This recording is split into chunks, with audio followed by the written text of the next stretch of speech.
Hello everyone, welcome to my daily blog. আজকে আমি আপনাদের সাথে শেয়ার করব আমার মর্নিং অ্যাক্টিভিটি। প্রথমেই ঘুম থেকে উঠলাম। ঘুম থেকে উঠেই সাথে সাথে বিছানাটা ছাড়লাম। বিছানাটা ছেড়েই চলে গেলাম বারান্দায় গিয়ে দেখি কি সুন্দর নয়নতারাগুলো কালার হয়েছে।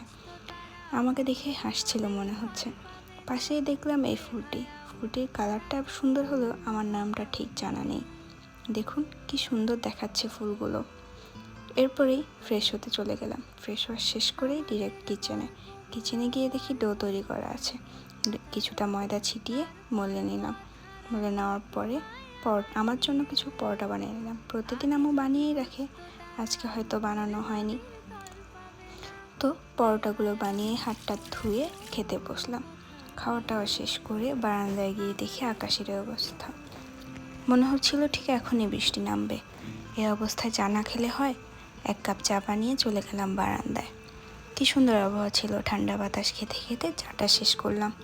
এরপর মনে পড়লো বিছানাটা আজকে গোছানো হয়নি। চলে গেলাম বিছানা গোছাতে।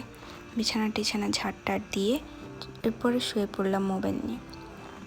রিলস স্ক্রল করছিলাম অনেকক্ষণ, বেশ অনেকক্ষণ টাইম কেটে গেল স্ক্রল করতে করতে। এরপরে একটু লাইফ নিয়ে চিন্তিত হলাম। ফ্যানটা ঘোরা দেখছিলাম আর নিজেকে নিয়ে চিন্তা করছিলাম। এরপর কিছুক্ষণ পর দেখি আকাশের এই অবস্থা। বসন্তকালের আকাশ, বিশ্বাস করা যায় না। আর এটাই ছিল আমার আজকের morning walk. Thanks for watching.